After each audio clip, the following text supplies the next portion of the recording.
juga. Halo semuanya. Perkenalkan, kami dari kelompok L4 Unity dari Universitas Sugeng Hartono. Nama saya Agnes Kuswandika dari Prodi Bisnis Digital. Nama saya Naura Azani Arianto dari Prodi Bisnis Digital. Kali ini kita mau memperkenalkan perencanaan bisnis yang kita bawakan, yaitu hilirisasi dan inovasi berkelanjutan. banyak yang belum tahu bahwa terdapat penghasil susu terbesar di Indonesia yang penyerapannya kurang, sehingga banyak dibuang dan harganya dibanderol dengan harga yang sangat rendah. Padahal kita ketahui bahwa susu itu merupakan elemen yang penting bagi kesehatan untuk semua orang. Nah, hal ini juga selaras dengan jurnal yang diterbitkan oleh ITS itu sendiri, yang menyatakan bahwa Kabupaten Boyolali dikenal sebagai sentra penghasil susu terbesar di Indonesia, dengan persentase 20% produksi nasional dan 70% produksi Jawa Tengah. Namun, terdapat beberapa permasalahan nih pada peternak penghasil susu yang ada di Susu Boyolali, di mana sebagian besar peternak hanya menjual susu segarnya ini kepada koperasi unit desa dengan harga 4.200 tanpa melakukan pengelolaan turunan lebih lanjut. Hal ini juga disebabkan oleh adanya minimnya literasi masyarakat tentang bagaimana sih cara mengolah susu agar memiliki nilai jual yang tinggi ataupun nilai ekonomis yang tinggi. Padahal pengolahan susu segar yang memiliki nilai jual tinggi itu lebih bermanfaat dan memiliki nilai konsistensi harga yang lebih tinggi daripada nilai jual aslinya. Lalu mereka juga belum memahami bagaimana sih cara alur pemasaran suatu produk supaya lebih dikenal oleh masyarakat luas. Nah, di sini kita tahu bahwa susu merupakan minuman yang tinggi kalsium dan bagus untuk kesehatan tulang. Hal tersebut menjadikan susu sebagai elemen penting bagi tubuh kita. Namun, pada sebuah penelitian dikatakan bahwa sekitar 70% anak dan remaja di seluruh dunia mengalami intoleransi terhadap laktosa. Nah, intoleransi laktosa sendiri itu apa, Kak? Nah, intoleransi laktosa adalah suatu kondisi di mana orang yang mengalami gejala tersebut mengalami gejala pencernaan seperti kembung, diare, ataupun pengeluaran gas setelah makan atau minuman susu ataupun produk susu lainnya. Nah, jadi penderita intoleransi laktosa sendiri hanya dapat mengkonsumsi susu yang memiliki rendah laktosa, seperti itu. Nah, intoleransi laktosa sendiri adalah suatu kondisi di mana orang yang mengalami gejala pencernaan seperti kembung, diare, ataupun pengeluaran gas setelah makan ataupun minum produk susu lainnya. Nah, jadi penderita intoleransi laktosa hanya dapat mengkonsumsi susu yang memiliki kadar kolesterol ataupun laktosa yang rendah. Untuk mengatasi permasalahan dari peternak dan juga untuk memenuhi kebutuhan masyarakat yang mengalami intoleransi terhadap laktosa namun tetap membutuhkan susu, maka dibuatlah sebuah ide bisnis, yaitu minuman fermentasi dari susu dengan kultur Scooby Kombucha.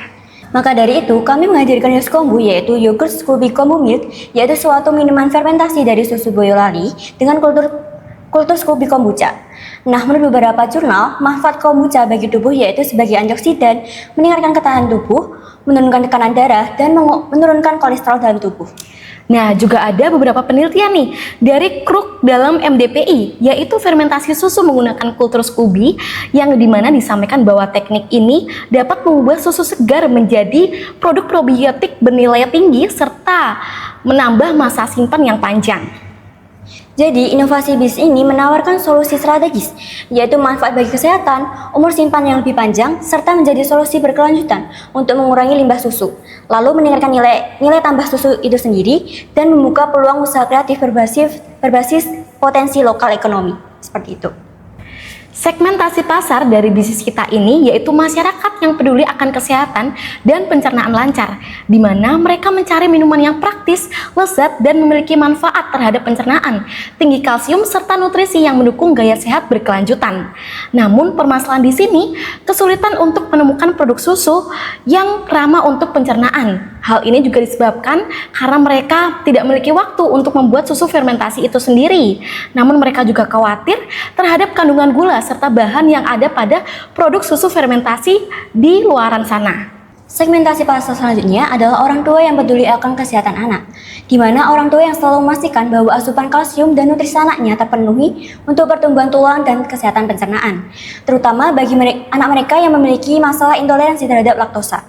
Mereka khawatir bagaimana jika anaknya tidak dapat mengonsumsi susu dan dari mana kebutuhan kalsium akan terpenuhi. Apalagi susu rendah laktosa di luar sana memiliki harga yang sangat tinggi. Lalu untuk strategi pemasaran dibagi menjadi dua, yaitu yang pertama adalah strategi produk Lalu yang kedua adalah strategi penjualan. Strategi produk sendiri digunakan untuk lebih menarik atensi masyarakat mengenai produk ataupun kemasan yang akan kita gunakan. Salah satunya adalah desain kemasan yang menarik serta fluktuatif mengikuti tren masyarakat. Lalu yang kedua adalah menggunakan kemasan ukuran mini pack untuk menjangkau semua kalangan masyarakat sosial, yaitu masyarakat menengah ke bawah ataupun masyarakat menengah ke atas. Lalu di samping itu juga pemanfaatan mini pack ini juga dapat mempermudah masyarakat untuk mengkonsumsinya dimanapun dan kapanpun. Lalu menggunakan kemasan bundling, yang artinya membeli produk lebih banyak akan lebih murah daripada harga satuannya.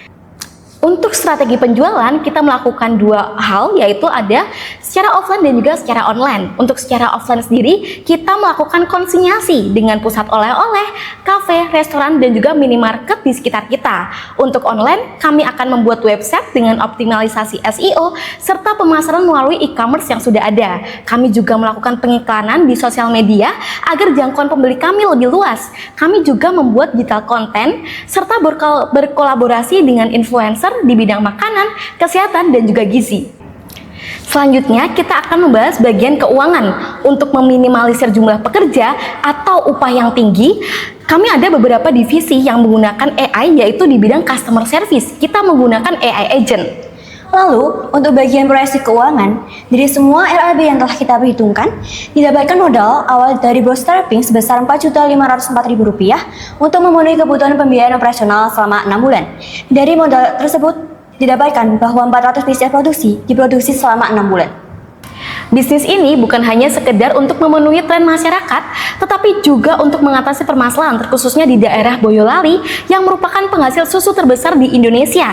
Namun penyerapan terhadap susu lokal tergolong minim atau belum maksimal.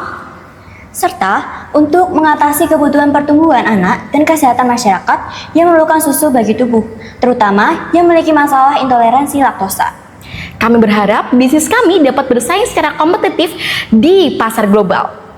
Sekian presentasi dari kami. Apabila ada salah kata mohon dimaafkan. Terima kasih. Sampai jumpa.